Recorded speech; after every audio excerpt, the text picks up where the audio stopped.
હજી અમારા માસ્તરો અમને ખખેડતા, અત્યારના માસ્તરોને ખરેખર ધન્યવાદ દેવા પડે. અમારા માસ્તરો કંઈક જેવા તેવા માસ્તર ને શાળે વર્ષ સુધી પ્રાથમિક શાળામાં નોકરીઓ કરી. અમે એને પાસે ભણ્યા, કાકા એને પાસે ભણ્યા, બાપુજી એને પાસે ભણ્યા, એટલે મોઢું જોઈને મારો તારો બાપે આવો બાપો. પણ હવે શું છે, પણ શાળી વર્ષનો નોખો કરો ને લેસન લઈને એમ કરીને મારે બોલો આનું શું કરો તમે? એ તો અત્યારનું છોકરું જોવો ને એટલે વાલું કેટલું લાગે. નિહાળે છે એટલે જો 500 રૂપિયાના બૂટ પહેર્યા હોય, 200 રૂપિયાના મોજા પહેર્યા હોય, 1500 રૂપિયાનો સ્કૂલ ડ્રેસ હોય, 2000 રૂપિયાની સ્કૂલ બેગ હોય, એમાં 1000 રૂપિયાના ચોપડા નાખ્યા હોય, 1000 રૂપિયાનો પાણીની બોટલ હોય, ઠંડુનું ઠંડુ રહે, ગરમનું ગરમ રહે. આપણે બધા હતપમાં મોટા થયા. હતપ એટલે ગૂગલનો શબ્દ નથી. ડોલમાં આંગળા બોળવા આપણે કેટલું ટાઢું કેટલું ગરમ, બરોબર ને? 300 રૂપિયા નાસ્તાનો ડબ્બો, 150 રૂપિયાની સેન્ડવીચ. અત્યારનું છોકરું નિહાળે છે એટલે મિનિમમ 8-10 હજારનું છોકરું હોય. એ ગમે તમારો રામ ભલું કરે, કાંઈ નબળે, ખાખી સડી ધોળો શર્ટ. સારું ઘર હોય ને, સારું ઘર તો લાલ પીલી લીલી સતારી ટાકેલી ઠેલીઓ આવતી, ઢેગમાં મૂકવા જ ભરવા લીધા હોય. એ ઠેલી નવરી ભણવા લઈ જાય. નબળું ઘર હોય ને તો હાથી સાહેબ સિમેન્ટમાં ઠેલીઓ સીવડાવતા. ખેડૂતનું ઘર ઇફકો ખાતર, ડીએપી ખાતર, 20-20-13 એવા ખાતરના નામ હતા, યુરિયા ખાતર. એ ખાતરની ઠેલીઓમાંથી લાંબા નાકાવાળી ઠેલીઓ સીવડાવે, અહીં ખંભે રહી જાય ને એવી. તમે શું સમજો છો? આ પુષ્પા તમારું હમણાં આવ્યું, અમે 7મા ધોરણથી આવી રીતે હાલતા હતા. વાતો શું કરો છો તમે? અને પાછો ડાયલોગ મેચ થાય, ઝૂકેગા નહીં. હું કામ ઝૂકો જ ઠેલી લહરી જાય, ઝૂકવાનું થતું જ નહીં. બધું મેચ થતું યાર. હા હવે બધું આવ્યું. એમાં મારો મિત્ર એમ ગોફણીઓ કરતો કરતો આવ્યો ને આખો રૂમ ભરેલો ને સાહેબ બોર્ડમાં ભણાવે. સાહેબે કીધું ગબા આપણે નિહાળનો ટાઈમ 7 વાગ્યો નો 10 વાગે ધોડ્યું નહીં આવવાનું, વહેલો આવતો જા. તો ગભો એવો હાજર જવાબ આવી ગયો, હું વહેલો આવું કે મોડો આવું? નિહાળના ટાઈમે નિહાળ ચાલુ કરી દેવાની. મારે વહેલા મોડું થાય, મારે ભેહું પાવી હોય. સાહેબ કે પણ 10 વાગે ધોડ્યા આવો છો, અહીંયા તમને ભાન છે કે નહીં? અહીંયા 2 વાગ્યા સુધી તમને કઈ એટલી નથી ખબર પડતી? વહેલું આવવાનું 7 વાગ્યાનો ટાઈમ છે કે પણ કીધું તો ખરા, આવું કે ન આવું નિહાળ ચાલુ કરી દેવાની. મારે ભેહું પાવી, નીણું નાખ્યું. પણ 3 દિવસથી ઇતિહાસ ભણાવું છું. કોની પાસે ઇતિહાસ ભણવા જાય? મારો દાદોજી જીવે છે, એની પાસે ઇતિહાસ પીડ્યા છે ને. એ હજી 70 વર્ષમાં કોઈ સોપડે નથી ચડાવ્યા. કે મારે તને 2-3 પ્રશ્નો કરવા, ઉતાવળ રાખો. 1 વાગ્યો તો કે પ્રશ્ન પહેલો, બોલો તાજમહેલ કોણે બનાવ્યો? કેમ નથી હરખો બન્યો? કલર કામ કરવું પડે એમ છે કે ના ના? સમાર કામ કરવું પડે એમ કે ના ના? અમારા બાપની 7 પેઢીના ફોટા અહીંયા લાગે એમ છે કે ના ના? તો 3 પેઢીથી ઉપાડા હેના લીધા? જેને બનાવ્યો જોઈને વિયો વાંધો હું કે પણ અમારે ઉપરથી ભણાવવામાં આવે એનું શું કરો? ગભો એવો એ કે ઉપરથી ભણાવવામાં આવતું તો ભણાવવાનું હોય તો એ ભણાવો. લ્યો સરદાર વલ્લભભાઈ પટેલનું ભણાવો, અમીરસિંહ ગોહિલનું ભણાવો, મહારાણા પ્રતાપનું ભણાવો, છત્રપતિ શિવાજીનું ભણાવો, ઝાંસીની રાણીનું ભણાવો, સુભાષચંદ્ર બોઝનું ભણાવો, ભગતસિંહ વીર ભગતસિંહનું ભણાવો. પણ કે ઉપરથી આવે એવું થાય કે હવે બધું આવશે, બાનો ભાઈ હવે બધું આવશે. નકર હમણાં કથા સાંભળવા ગયો ને, કે કથામાં બોલતા હતા ભગવાન પરમેશાન ભક્તિ મે વિચારણિ પ્રારબ્ધમ કર્મ ભોજમાનસમ કથામ ભવતિ હે પ્રભુ. કે આ કથા વાર્તાનો જો કોઈ લાભ લાશે મિત્રો, એનો સ્વર્ગમાં વાસ થશે. કોને કોને જાવું છે સ્વર્ગમાં? તો બધા આંગળા ઉષા કર્યા. 2 જણા મારી પાસે હોઈ ગયા, મોઢા કરીને બેઠા. મેં કહેલો તમે કેમ હાથ ઉષા નથી કર્યા? તમને શું વાંધો છે? કે વાંધો જ હોય ને, આ બધાને અહીંથી મોકલી દો ની. કેમ? કે અમે આ ગામના જમાયું છે, આ બધા જાય એટલે સ્વર્ગ જ છે. કે આવ્યા તા કથા સાંભળવા, ડીસું ધોવા બેહેરા કે જીજાજી માણા ઘટે માણા ઘટે. પણ તમારો વહીવટ ટૂંકો, એમાં અમે શું કરીએ? હે ભાઈ, પવન આવ્યા તે વિષ્ણુ વિષ્ણુ કરીને ગૂઠો ધોઈને પાણી પીતા હતા. હવે હું કામ લતા મરવો છો ભાઈ? એના એ જ વિષ્ણુ છે જે આવ્યા હતા. એ મારો રામ ભલું કરે. પ્રશ્ન બીજો કે બોલો બાટલો ને બાટલીમાં શું ફેર? કે કેમ દાંત કાઢે છે ગભાઈ? કે પ્રશ્ન વજન વાળો છે સાહેબ. એ કે કેમ? કે ફરીથી બોલો, સાંભળો એ ગમે. એ કે બાટલો ને બાટલીમાં શું ફેર? કે બાટલો છે ને નસ ગોતીને ડોક્ટર સાહેબને સડાવવો પડે. બાટલી બાટલી કે શેટી પડી હોય તો શેડ શેડ જ કેરે રાખે. એ તો શેટી પડે એ તો બાજુમાં જ નીકળો તો ખબર પડી જાય બાટલી વાળો છે. પ્રશ્ન ત્રીજો કે બોલો પિતા એટલે શું? પિતા એટલે કે ઈ પીવે એ હાલે, આપણે પી ન હાલે. એમ થોડું હાલે? ભાગ્ય સીતારામ સીતારામ. કે પ્રશ્ન ચોથો કે બોલો આ 4 ખૂણાનું ટેબલ છે, એમાં એક ખૂણે એક ઈંડું મૂકું, બીજે ખૂણે બીજું ઈંડું મૂકું, ત્રીજે ખૂણે ત્રીજું ઈંડું મૂકું, કેટલા ઈંડા થાય? ગભો કે ઈંડા તો 3 થાય, પણ મુરગીનું કામ તમે શું કામ કરો?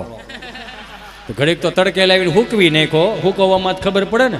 જે માસ્તર હૂકવતા એમાં ગાંધીનગરથી અમારે ઇન્સ્પેક્શન આવ્યું. એ વખતમાં અમારે પેલા શૈક્ષણિક રીતે કઈ રીતે એની ચકાસણી કરવામાં આવતું કે આમાં કઈ રીતનું શિક્ષણ પૂરું પાડે છે. તો ગાંધીનગરથી સાહેબો આવે છે, અમને તો કંઈ ખબર નહીં. સાહેબે કહી દીધું ગાંધીનગરથી સાહેબો આવે છે, જે કોઈને પ્રશ્નો કરે ને સરખી રીતે જવાબ આપવા, કે કાંઈ વાંધો નહીં. તો ગાંધીનગરથી સાહેબ આવે ને અમારા રૂમમાં આવ્યા. તો સાહેબે એવું કીધું, છોકરાઓ જય હિન્દ. બધા કહેતા જય હિન્દ સાહેબ. એટલે બધાએ કીધું ચાલો છોકરો અમે ગાંધીનગરથી આવ્યા છીએ, તમારા વર્ગ શિક્ષક કઈ રીતે શિક્ષણ પૂરું પાડે છે એની ચકાસણી કરવા માટે આવ્યા છીએ. તો ગભાને ઊભો કર્યો. ચાલ છોકરા ઊભો થા. તારું નામ શું? ગભો. અચ્છા તો પ્રશ્ન કરું છું, જવાબ આપજો. ઉપાડો તમે તમારે. કે પ્રશ્ન પેલો એવો છે કે શિવનું ધનુષ કોણે ભાંગ્યું? હું કાલે આવ્યો જ નહોતો સાહેબ, મને નથી ખબર. એને ભાંગ્યું હોય એને પૂછો, હું નહોતો આવ્યો. તો તને નથી ખબર શિવનું ધનુષ કોણે ભાંગ્યું? નહીં. બે જા, તું ઊભો થા. શિવનું ધનુષ કોણે ભાંગ્યું?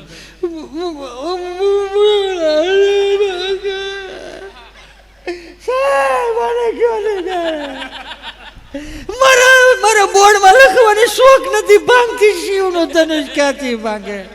તો તને નથી ખબર શિવનું ધનુષ કોણ? હાલે બે જા. તો વર્ગ શિક્ષકને પૂછ્યું કે તમારા છોકરાઓને શિવનું ધનુષ કોણે ભાંગ્યું તમને ખબર નથી? શું કરો છો તમે? તો માસ્ટર સાહેબ ઢીલા પડી ગયા. સાહેબ 48 છોકરાઓને હા શું શું આના બાપાએ અમારી પાસે ભણતા. એના બાપ હાવ સીધા સાધા હાવ સરળ, આ છોકરા હાવ સરળ. એકે છોકરો તોફાની ભાંગતોડ વાળો છે જ નહીં આમાં. તો તમને નથી ખબર શિવનું ધનુષ કોણ? નથી ખબર સાહેબ. ત્યાં આચાર્ય સાહેબ પાસે ગયા. આચાર્ય સાહેબ પાસે જઈને કીધું કે તમારા વર્ગ શિક્ષકને નથી ખબર કે શિવનું ધનુષ કોણે ભાંગ્યું, તમારા વિદ્યાર્થીઓને નથી ખબર શિવનું ધનુષ કોણે ભાંગ્યું, તો તમે કરો છો શું? ત્યાં તો હેડમાસ્ટર કીધું હું તો વિચાર કરું છું. હું વિચાર કરું છું. કે હું વિચાર કરું છું? હું તો એ વિચાર કરું. એને માવો ખાધો હોય છે સમજા. કે હું તો એ વિચાર કરું છું કે અમારી નિહાળે શિવનું ધનુષ લાવ્યું કોણ? કે તમને નથી ખબર શિવનું ધનુષ? ખોટું ન કરતો મારે કેવું હું વાંધો કઈ દેવ આપણે હુકમ પેટમાં રાખવું. તો તમને નથી ખબર ને? સરપંચ પાસે ગયા. સરપંચને કીધું કે તમારા વર્ગ શિક્ષકોને નથી ખબર, હેડમાસ્ટરને નથી ખબર, તમારા વિદ્યાર્થીઓને નથી ખબર, તો તમે કરો છો શું? કે શિવનું ધનુષ કોણે ભાગ્યું કોઈને ખબર નથી? લે આવડી મોટી ઘટના ગામમાં ઘટી ગઈ, મને ખબર નહીં. બહુ કહેવાય એ કામ કરો જે હોય જો તમારે તમને ખબર ને શિવનું ધનુષ કોણે ભાંગ્યું. ઈ એમ નથી કહેવા માંગતો પણ ખબર કેમ કોઈને નથી? પણ તમને ગાંધીનગર કેમ ખબર પડી? અમારે તો એ જોવાનું નહીં કે જેને કીધું એને ગાલ્યો 10,000 ખિસ્સામાં નાખો. કાહે ના શિવનું ધનુષ ગમે એને ભાંગ્યું હોય જવા દો, માફ કરી દો, પણ 1-2 હાથ જોડીને પ્રાર્થના કરું આ શિવ ધનુષ વાળે તમે ગાંધીનગર વાત ન લઈ જતા. કે કાં એ કે ઓલરેડી આમે અમારા ગામનું નામ ખરાબ છે, પછી પેપરમાં નામ સડે, પછી કોક એમ કહે ને કે અહીંયા દીકરી ન દેવાય. હે એટલે આવ્યો બીજા 5,000 કે આ હે ના કે શિવ ધનુષના કટકા મળે તો મને આપી દેજો. વાડિયા દાટિયા હોય પણ કોઈને કહેવાનું થતું જ નથી કોણે ભાંગ્યું. કેવું ભાંગ્યું જો આમાં કેવું છે હું તમને બધાને કહું. જો કે આપણે આ પરગણું જ આપણું છે એટલે કંઈ કહેવાય નહીં. હું મારું ગામ ધારીની બાજુમાં કોઠાવાળા પીપરીએ મારું ગામ છે. ક્યારેક અમારા ગળધરા ખોડિયાર માતાજીએ તમે દર્શન કરવા માટે આવો, અમારા સત્તાધાર આપા ગીગાના દર્શન કરવા માટે આવો, અમારા તુલસીશ્યામ દર્શન કરવા માટે આવો, અમારા દાન મહારાજના દર્શન કરવા માટે આવો, અમારી ગાંડી ગેર રૂડી તમે ફરવા આવો. અહીં મહેમાન આવ્યા એને બધાને કહો કે અમારી ગાંડી ગીરમાં તમે ફરવા આવો, ત્યાંના હાવેસ જોવા આવો, તમારા ખર્ચે આવો, તમને બહુ મજા આવશે. તમારા ખર્ચાનું જ કહું ને, હું બીજું ક્યાં જ ભેગું કરી દઉં. એમાં મુંબઈ અમારો પ્રોગ્રામ હતો ને, એમાં 30-35 જણા ગુજરાતી ભાષાવાળા અને 600-700 હિન્દી ભાષી. કાંઈ પણ ગુજરાતી બોલું 30 ને સમજાય, 600 ને ઉપરથી જાય. એટલે સહજ રીતે ઉગે ને કોઈ ન પૂગે ને સહજ રીતે. એટલે ક્યાં કઈ રીતનું આમાં થાય ને તમને શું લાગે અમે અહીંથી બધું બોલીએ એટલે હું સાર્થક થઈ જતું છે? અમે ક્યારેક શિફ્ટીમાં આવી જાય ઓડિયન્સ એવું મળી ગયું એમ હજરબમ થઈને. હું તો વારે વારે કહું, પુરુષોને દિલથી કહું, તમે હસી શકો એટલે જ તમને બધાને અલગ અલગ બિહારી છે. આ ઉપર થઈ ગયું. ઊભા થઈ જાઓ બાપલિયો, ઘડીક ઊભા થઈ જાઓ. હા ઊભા થઈ જાઓ, ઊભા થઈ જાઓ. હાલ મારું વાળું અહીં 70 વર્ષના એમને બેઠા મારા બાપલિયા. ઊભા થઈ જાઓ બસ એમ. આજનો યુવાન આમ હોવો જોઈએ. હાલો કરીએ ચાલુ. એ મુંબઈ અમારો પ્રોગ્રામ ને તો 30-35 જણા ગુજરાતી ભાષા વાળા, 600-800 હિન્દી ભાષી. કાંઈ પણ ગુજરાતી બોલું 30 ને સમજાય, 600 ને ઉપરથી જાય. એટલે મેં આયોજકને પૂછ્યું, મેં કીધું અહીંયા આવો ને શું છે બધું? મને કે બધા હનીસિંગ વાલા છે. મેં શું છે? હનીસિંગ વાલા. મેં કીધું હું હનીસિંગ વાળા?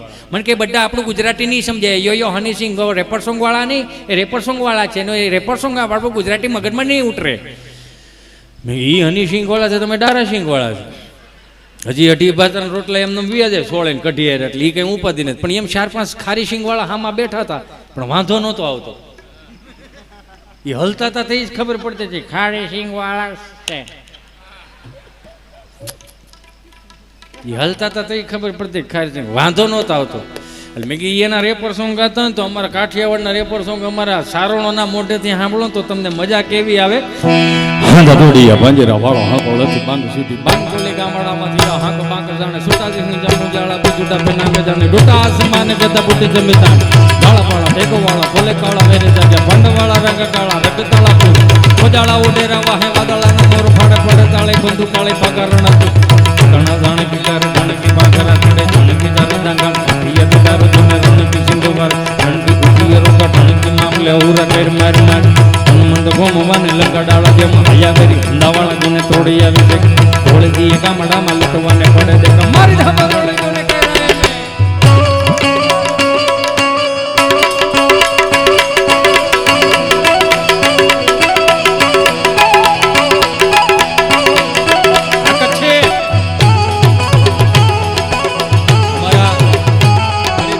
સાજિંદા ટીમને એક વખત જોરદાર તાળીઓના નાદ સાથે વધાવો. જેટલું તમે કલાકારને માન આપો છો ને, જેટલું કલાકારને માન આપો છો ને એટલું સાજિંદા મિત્રોને માન આપો. એક મંજીરા વાદકથી લઈ, એક તબલા વાદકથી લઈ, એક સાઉન્ડ વાળાથી લઈ અને એક બેંજા વાદકથી લઈ. હુકામે જેટલું તમે કલાકારને માન આપો એટલું એને હુકામ આપવાનું કહું છું. હું આ કદાચ એકલો બોલું તો મારી કોઈ વેલ્યુ ન થાય, પણ એક મંજીરા વાદક એનો હોય 100% મૂકીને મંજીરું વગાડતો હોય, એક તબલા વાદક એનો હોય 100% મૂકીને તમને મજા કરાવતો હોય. બધાય પરિવાર વાળા છીએ. ન કરે નારાયણ ભલું કરે ભગવાન. આ તો ઈથી ઓંટાળો દાંત કઢવે છે, 4 વાગે નોય હોય. ઘડી પલકી ખબર નહીં કલકી કરે બાત જીવ માથે જમડા ફરે જેમ તેતર માથે બાત જવાનું છે એ ફાઇનલ છે. પણ તમારા આશીર્વાદ હોય ને તો 2-5 વર્ષ વધારે ટકી જાય. સમજો.